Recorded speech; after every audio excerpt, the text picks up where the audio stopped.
Hey everyone, thank you guys so much for watching today's video. I hope your week is going really well so far. So today I wanted to do a speed review style video and give you some quick reviews and updates on some new makeup products I've been testing out. I did a video, I want to say last week or maybe the week before, trying out some new makeup for the first time. So I wanted to update you on those products as well as a few other things I picked up. I think all of these products are available at Sephora. Some of them are probably at Ulta as well. So I'll link them in the description if you guys want to check them out, but I'm planning on doing a drugstore style of this video soon. I'm just in the process of testing everything out, so that should be up within the next week or two. But in the meantime, I wanted to let you guys know which products are worth the money because these are higher end products. They're a little more expensive, and there are definitely pros and cons to everything, but some of these products are really good and some are things that I just wouldn't recommend. So let's jump into it. Let me start with the products that I picked up from Haus Labs. So I got the bronzer and the highlighter. If you guys saw my video where I was testing new makeup, I just didn't have very good luck with these. My first impressions were not good. And in that video, I was going for a really matte base. And I don't always do that, even though I have oily skin. Sometimes I'll use hydrating products. I've been loving so many cream cheek products lately. And I feel like part of the problem in that video is that I used a really matte foundation, a super matte powder. So by the time I applied these products on top, they just looked a little bit dry. And the formulas are definitely more on the dry side. They're described as like very creamy, buttery, smooth products. And I have to say they're a little bit better on top of a hydrating foundation or like a cream cheek product, but they're still a little bit dry. So I'm kind of surprised by the descriptions. So let me start with the Power Sculpt Velvet Bronzer. I got the shade Light Level 3. I love this shade on me. The undertone, the color, everything is just perfect. And I feel like that can be half the issue with a lot of bronzers I try. Either they look a little bit too orange or too red toned, or they just kind of, they might pull a little bit too cool toned. There's always just something that's a little bit off. I feel like it can be hard to find your perfect bronzer shade. I love the actual color and the undertone. It's perfect. This is definitely a buildable bronzer. When I first tried it, I thought it wasn't really that pigmented, but I went in with a really small amount. You do have to go in with a little bit more if you want it to appear more vibrant on the skin, but I feel like that's nice because it is a little bit more customizable, so you can do something really soft or something a little more intense. When I swatched this product and I kind of shift my hand in the light, it looks like it has a little bit of like a natural glow to it, which if that's how it looked on the skin, on the cheeks, I would love this so much because I like when my bronzers have a little bit of a glow to them, not actual shimmer or glitter, just like a slight luminosity. But when I apply this product to my cheeks, or when I apply this bronzer to my cheeks, it looks really flat. It looks completely matte and almost dry. So I'm not really a big fan of this formula, but one way I've been using it is to actually set my cream bronzers into place. And I don't always do that with cream bronzers. Sometimes I'll use a translucent powder, but I feel like this works really well to set cream bronzer into place because it is so matte.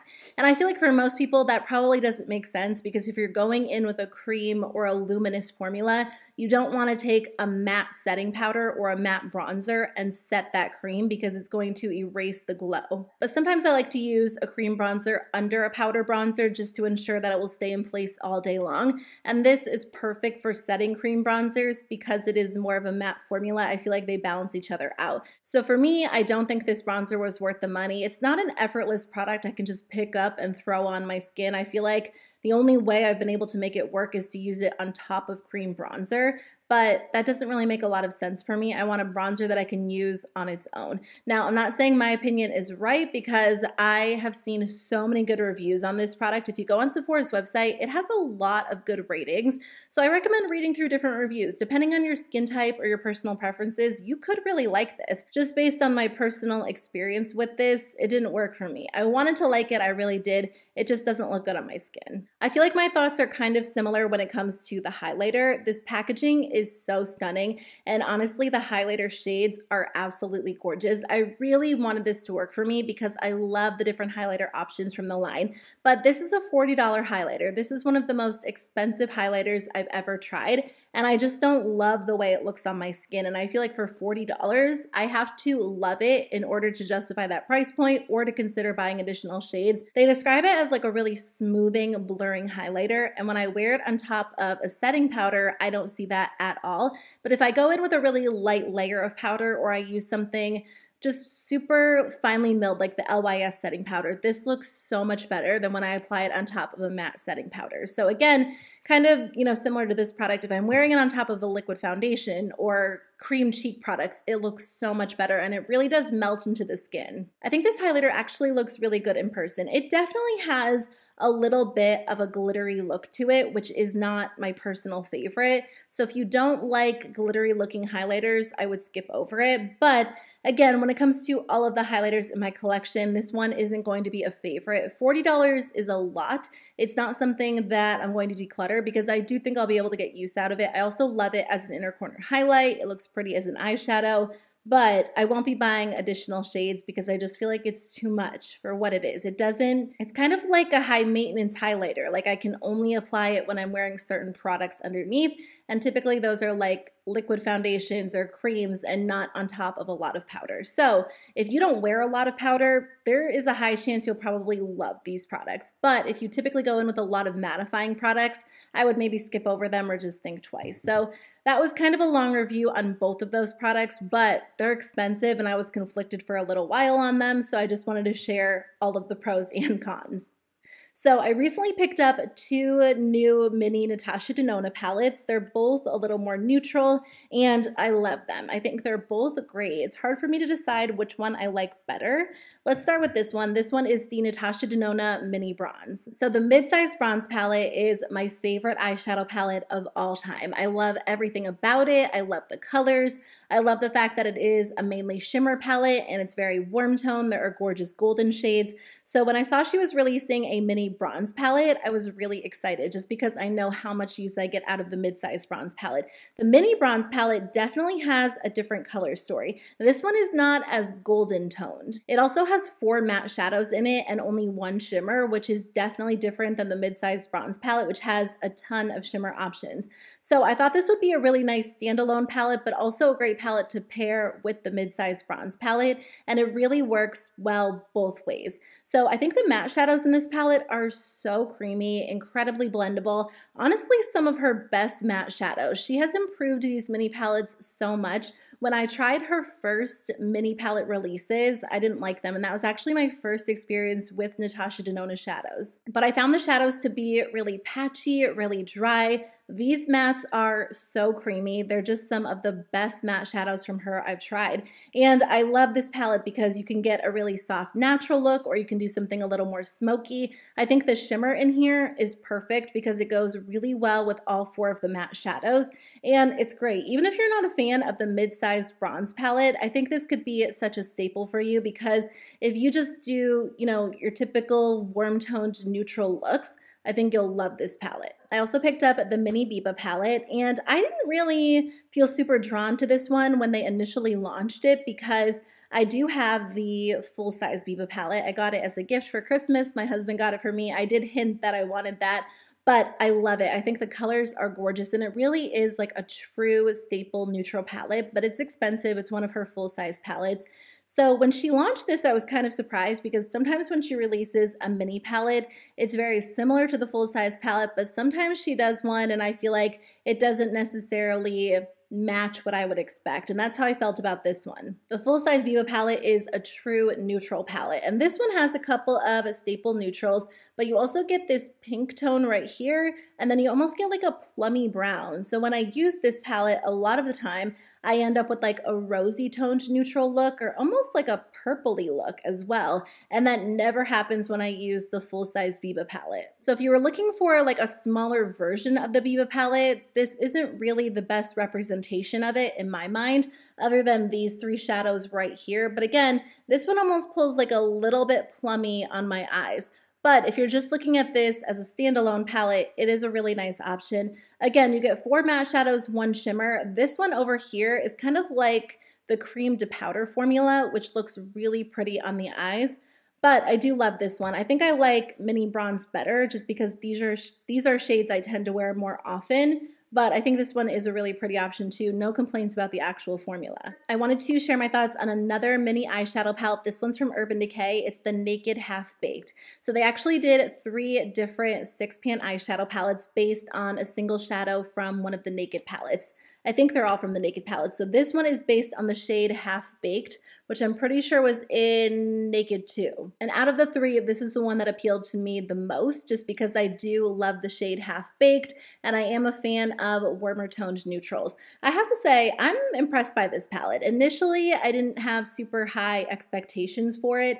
I think, you know, that's just kind of the case with Urban Decay in general a lot these days. I feel like no matter what they do, they're disappointing a large majority of people. I try to take their releases for what they are, honestly, and you know, there are so many people who miss like colorful, edgy Urban Decay. I miss that version of the brand. I don't know if it's ever coming back fully. So I feel like, you know, I just kind of try to look at the launches for what they are, and the Naked launches are obviously meant for people who wear a lot of neutral eyeshadows. So out of the three palettes, this is the one that appealed to me the most. It is like a warm-toned neutral palette, and I think it's really pretty. The shadows are really, really good. They perform perfectly. Honestly, if you're a fan of Urban Decay's Naked eyeshadow formula, then you're going to like this. I am wearing this on my eyes today, so I have this color as a transition and in the crease, and then I have the darker brown in the outer corner. I have some mix of like all three of these shimmers all over the lid, and then this one is a highlight. So if you're someone who goes back to the same palette over and over, if you love the Urban Decay Naked formula, because honestly, it is easy to work with. The shadows are blendable, the shimmers aren't over the top, it's just an easy palette to use, then I think you'll like this. Even as someone with a larger eyeshadow palette collection, I can definitely see myself reaching for this. I feel like it will make a great travel palette. It's just a nice option to have on days when I don't want to put a lot of thought into my look, but I want shadows that perform well and that are quick and easy to use. So, you know, again, not for everyone, but I feel like the $29 price point is fair on this, and the quality is good. I don't know about the other two because I will say those color stories didn't really jump out at me, but I love a good warm-toned neutral palette. Let's talk about this new Urban Decay liquid lipstick. So I have two different shades. I'll swatch them for you guys. These are the Vice Bond Glossy liquid lipsticks, and they're $25 each. So I was pretty skeptical about this product because I just hadn't tried anything like it. Every long-lasting, transfer-proof liquid lipstick I've tried has been matte. And this is supposed to have the same benefits as a matte liquid lipstick, but it has a glossy finish. So it's supposed to be smudge-proof, transfer-proof, last on the lips. And I was really curious to try it out because I usually just won't reach for matte liquid lipsticks because they are uncomfortable. But sometimes you want a lipstick that stays in place all day long. And the thought of a glossy lipstick doing that just didn't make sense in my mind, but it also sounded really appealing. Initially, this product looks and feels really good on the lips. It dries down. It takes a little while to completely dry down. I would say maybe like 4 or 5 minutes, but once I let that time pass, it stays in place and it doesn't transfer, especially if I touch my lips or drink out of a straw or anything like that. So initially it does dry down and it leaves you with that glossy, really pretty finish. It's not an overly glossy finish. I would say it's more of like a satin or cream finish, kind of like what you would get out of a traditional lipstick.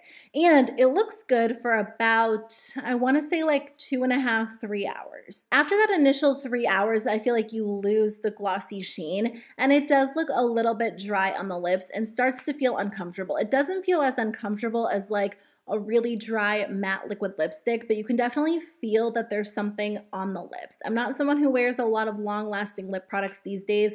I like something really comfortable, super hydrating. So for me, I definitely noticed that it was on my lips and I didn't love the feel of it. After another hour or two, it did start to transfer on me. It got on my teeth, it got on the straw as I was drinking water. So I decided to apply a little bit more, and then after that, I feel like it lasted for another few hours. So it's not going to last like 12 full hours, at least in my experience, but I was still impressed by the wear time. I feel like after applying a little bit more, it was good for another few hours. So for me, it's definitely a long-lasting liquid lipstick. It's not necessarily smudge-proof for like a full 12 hours, but it's a little more comfortable than a matte dry liquid lipstick. Practically speaking, for me personally, I don't know how often I would reach for this formula. I'd rather just go in with a regular lipstick and then have to reapply it after a few hours, or go in with a lip gloss and have to reapply it a couple of times throughout the day, because those types of products are so much more comfortable and I feel like they just look better on my lips. But on the rare occasion where I don't want to wear a lipstick or a lip gloss and I need something longer lasting, I will wear these. I feel like it just won't be something I'll reach for all the time, but I do feel like it has a time and a place. Like, I'd rather reach for one of these. I kind of want to purchase like a bright red shade for the holiday season because I'd rather reach for that for like a holiday party instead of a matte liquid lipstick. I just don't like the look and feel of that on me these days. So I think they're nice. I do think they might be a good option for people who are looking for a lipstick that stays in place really well. I don't think I ever did a review on this product or shared an update, but I was instantly impressed by the quality, and that's still my opinion after using it multiple times. It is the LYS Beauty No Limits Cream Bronzer and Contour Stick. I have the shade Motivate, and I think this product sold out pretty quickly after it initially launched. And then by the time I got my hands on it, and I think I talked about it in a video, I'm pretty sure it sold out again. It seems to be out of stock on Sephora's website a lot because it is a popular product, and I definitely think it's worth the hype. This is such a gorgeous formula. This is probably the most pigmented cream bronzer I have. So if you're someone who likes to apply a little bit of product, blend it out, and be good to go, this is going to be a great option for you. Sometimes when it comes to other cream products that are really creamy and blendable, I have to layer them up over and over because as I blend them out, the color fades a lot. That's not the case with this one. Not only is it so creamy, so blendable, it holds its pigmentation really, really well. So you just have to go in with a small amount and you don't have to keep layering the product up. It looks really smooth on the skin. It has like this gorgeous dewy finish. It stays in place really, really well. I love the shape of this product because it is meant to be like a bronzer slash contour. So you can kind of carve out your face. You can use the pointed end to contour your nose. I love this. I hope they launch foundations in this format. I know Hourglass has foundation sticks that are kind of shaped like this, but I feel like this product in a foundation would be so nice. It might be a little bit too glowy, but if it was just slightly more matte, that would be the most perfect foundation. I know they have a liquid foundation, which I love, but I would even love to see cream blushes in this form too, because I think their cream blushes are definitely more on like the satin matte side compared to this, which is like a true glowy luminous bronzer. Let me share my thoughts on two Rare Beauty products. So these are not new launches, but they're new to me and I wanted to just kind of give you guys an update. So I did pick up one of the Stay Vulnerable Glossy Lip Balms. I got the shade Nearly Neutral. I love this product. It is so gorgeous. I love the formula. I love the color. It really has become one of my go-to everyday lip products. It's just easy to throw on. It looks so pretty on the lips no matter what type of makeup I'm wearing. And I was on Sephora's website just checking this out, and I feel like there are like 3 other shades I want. I think there are 5 shades total. And I think I might end up grabbing the berry toned one for the winter, like the fall and the winter, because I think that would be so pretty. But Nearly Neutral really is like my perfect everyday shade. I love the texture of this. It really is just like a glossy balm. It's not overly glossy or like overly liquidy. It definitely has like that balm-like texture. It's incredibly hydrating. Even after it wears off, my lips feel great. And the color is gorgeous. I feel like I haven't used it up, but I've already used a lot of this product just because it is one of those like staple everyday lip products. I think it's beautiful. I totally picked this up because I saw a TikTok video. It's a product TikTok made me buy that I instantly fell in love with. I also tried the Rare Beauty mascara. I just had a little mini version of this because I got it either as like a point perk when I placed a Sephora order, or I think it came as like a free sample. I'm not sure. But I was curious to try this out because I feel like I've heard really good things about this mascara and I love it. I used it in that video where I was testing new makeup for the first time. And this is just a good all-around mascara. I feel like when it comes to high-end mascaras, I don't typically go for them right away because there are so many good drugstore options. But I'm not opposed to trying a high-end mascara, especially if it gets a lot of hype. And sometimes they are worth the hype, worth the money, and I feel like that's the case with this one. It just gives my lashes a lot of volume. I also feel like it really lifts and curls my lashes. That's not always something I look for in a mascara, but I always notice when the mascara does that because it just gives my eyes like a really nice, like wide awake look. I feel like this whole past year, I just haven't slept well. We have a baby, and I mean, he's almost 1, which is so crazy. In a few months, he'll be 1, and he he's the best baby ever, but he still doesn't sleep that well. So I feel like I've just been perpetually tired for an entire year. And I can just see it in my eyes and my face. And I do think one thing that makes the difference, that just makes me look more awake, is when my lashes are lifted and curled. But I don't like using an eyelash curler because I feel like it's an extra step, and I'm always just so scared I'm going to pinch my eyelid with it. So I just never use one. And I wouldn't say my eyelashes are straight, but again, some mascaras just really lift them, and I feel like it just opens your eyes up so much. And I think that's part of the reason why I love this one, because it just gives my eyes an awake appearance. But there's one thing about this mascara that I don't love, and I actually didn't notice it until one of you guys left a comment, and then after I read your comment, I was like, that is so true. This mascara is so difficult to remove. I don't know why I didn't put it together. I think it's because I'm actually in the process of testing out like a couple of different cleansing balms. I've been switching back and forth between micellar water and cleansing balms. So sometimes I don't know if it's my actual makeup remover or the product that's giving me a hard time. But I used my go-to, the e.l.f. Holy Hydration Cleansing Balm. And even with that product, it did not remove all of the mascara. It feels like I'm trying to remove a waterproof mascara, like a really intense waterproof mascara. And even if I use a waterproof eye makeup remover, it's still difficult to get off my lashes. So that could be a selling point for you. If you're someone who wants like a true long-lasting mascara, this one stays in place. It does not move. It looks so good on the lashes, but on the other hand, it's kind of difficult to take off. So let me know if you guys have this and you've experienced that. Another product that stays in place really well is this one from KVD Beauty. These are the Tattoo Pencil Liners.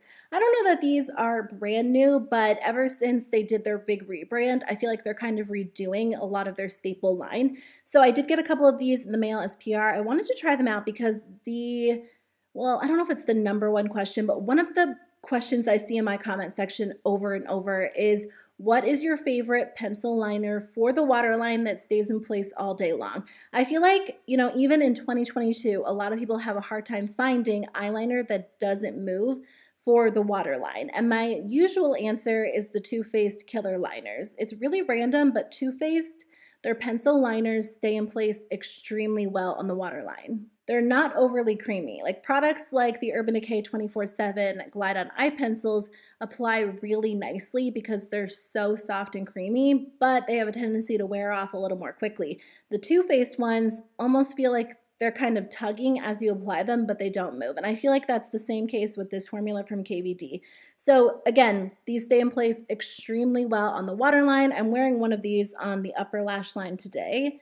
This one is in the shade, for some reason I can't find the shade on here anywhere. I'm probably just missing it again because my brain also doesn't work from being so tired this year, but it's the dark brown eyeliner. I'm not wearing this in my waterline. I have a ColourPop eyeliner on the waterline, which those do stay in place pretty well, but I did use it for my upper lash line, and then I used a liquid liner to create the wing, but these stay in place well. Again, there's like a little bit of tugging as you apply them. They're not overly creamy, but I feel like the trade-off is that they don't move. Like these are true long-lasting eyeliners. They're smudge-proof, they're waterproof, they really do stay in place well. So if that's what you're looking for, then these are a great option. Let me share my thoughts on the new Too Faced Better Than Chocolate eyeshadow palette. So I used this in a recent video testing new makeup, and I had a really good experience with it. It was surprising to me because I actually haven't watched one review on this palette or this collection, so I wasn't sure if it was getting really good feedback, really bad feedback. I feel like typically when it comes to Too Faced and their chocolate bar palettes or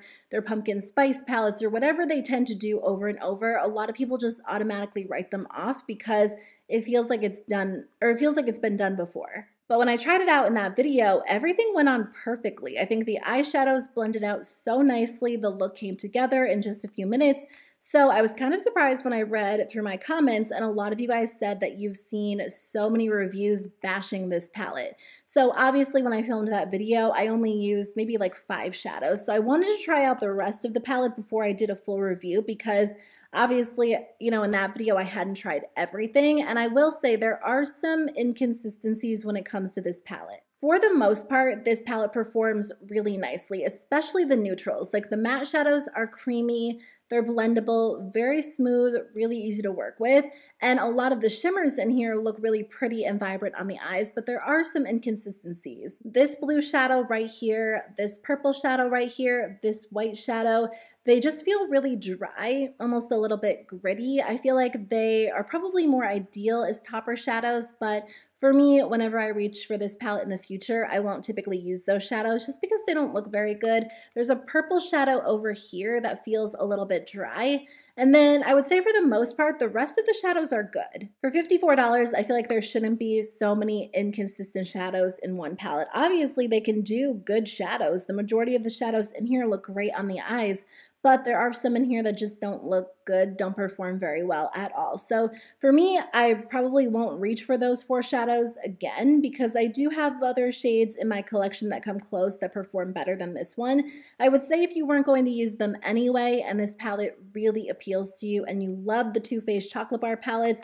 or you love the palettes that come in this tin packaging, then the rest of the shadows are great and you can get some really beautiful looks. I actually think they've improved their formula as a whole. This feels better than the original chocolate bar palettes. I haven't tried one of their palettes in this type of packaging for a long time. I can't even remember the last one I purchased. I want to say I had like one of the limited edition gingerbread palettes, and that one was great too. But for me, back in the day, I loved the original chocolate bar. I loved the semi-sweet one, the chocolate bonbons, the chocolate gold palette, and those were just some of my favorites. And I do think this reminds me a lot of those, but the formula is a little bit better, especially the matte formula. But I feel like $54 is just too much money to have, you know, so many inconsistencies. I've said this before, but high-end brands are just too comfortable charging high-end and even luxury prices, and they're consistently raising those prices, but the quality doesn't always match up. If you're going to keep the prices high and raise the prices, then the quality needs to go up too. I recently tried a palette from LA Girl that's like $17, and that quality is consistent throughout, and it's obviously less expensive than this one. So it comes down to whether or not you love these palettes. If you're like a big chocolate bar palette fan and you feel like you have to have it, the majority of the shadows are great, but for $54, I think you can get better quality from other brands. I did try 2 other products from the collection. I don't recommend picking this one up. It's the Too Faced Better Than Sex Waterproof Liquid Eyeliner in the shade Chocolate. I've tried this eyeliner before. I actually really liked the original one. It was my favorite go-to eyeliner for a long time because it has a really thin, tapered brush tip applicator. So when you use this, you're able to get a really sharp wing, which is always really nice. And I do think you can get that using this, but the actual eyeliner formula isn't the same as I remember. It's not waterproof, it's not smudge proof. I wore this on a day we spent time outside and it was a little bit windy, so my eyes were kind of watery. And when I got home, my winged liner was gone. This is definitely not a waterproof eyeliner. It's not super long lasting, and the color, it's not what I wanted it to be. I feel like the issue with a lot of brown liquid liners is that they don't look brown. They look black on the eyes. They kind of look like a faded black or a charcoal, and that's definitely the case with this one. When you swatch it, it looks brown, but on the eyes, it definitely pulls kind of black. The only brown liquid liner I've tried where I love the color is the new Essence Lash Princess, but I don't love that formula. But I mean, that's like $5, and that one's not waterproof or smudge proof either. So if I'm going to reach for an eyeliner, I'd rather reach for that one because the actual eyeliner looks brown, and honestly, it stays in place better than this one, and this one's like, what, $25? I don't recommend picking this up. The last product from the collection I tried is the Too Faced Lip Injection Maximum Plump, and this one is in the shade Chocolate Plump. So I applied this to my lips at the beginning of the video, just kind of like right in the center. I feel like it's worn off a little bit. I just have a little bit of lip liner underneath this. Okay, these are strong. If you guys haven't tried the Too Faced lip injections yet, they definitely have like a strong tingle. They're almost a little bit painful. When I first tried them, I couldn't handle it. I feel like at this point, that's kind of something I'm used to because so many brands do plumping lip products, but I just reapplied it so I feel it again. It is like a true tingly feel. It's probably the strongest lip plumping product I've tried. So if you're very sensitive to that, I wouldn't try it out. But I will say these actually plump the lips. Like there is a noticeable, visible difference when I use these. I think the color is really pretty. It's kind of like a rosy nude. It actually looks really nice on bare lips or over lip liner as well. So this formula is the exact same as like their original lip injection. This one is the Maximum Plump, but if you want like a hint of color, just like a really pretty shimmery rosy nude brown, then I think you'll like this. And this one, I think it does have a little bit of a chocolate scent too. Yeah, it does. It smells really good. So I do like this product. It's probably my favorite out of the collection just because it is really effective at what it's supposed to do. I like the palette. I do like it a lot. I just feel like it's a little bit overpriced for the inconsistent quality. Okay, this was a long video. I tried to keep it short. I tried to make it concise, but I feel like it's so difficult because when it comes to reviewing products, I want to be able to share the pros and the cons because it's your money that you're spending on products. So I feel like I take that seriously. And that's why I have a hard time sometimes reviewing products on TikTok or Instagram because you can only share like one sentence if you're including multiple products. And that's just not sufficient sometimes because I feel like it's important to be able to share the pros and the cons when you're thinking about spending your money on something. I don't want to lead you astray. So anyway, we've been here for a while. Thank you guys so much for watching. I really appreciate it. I would love to know if you guys have tried any of these products, what you think, how they've worked for you, and I will be back on Thursday with a new video. Bye.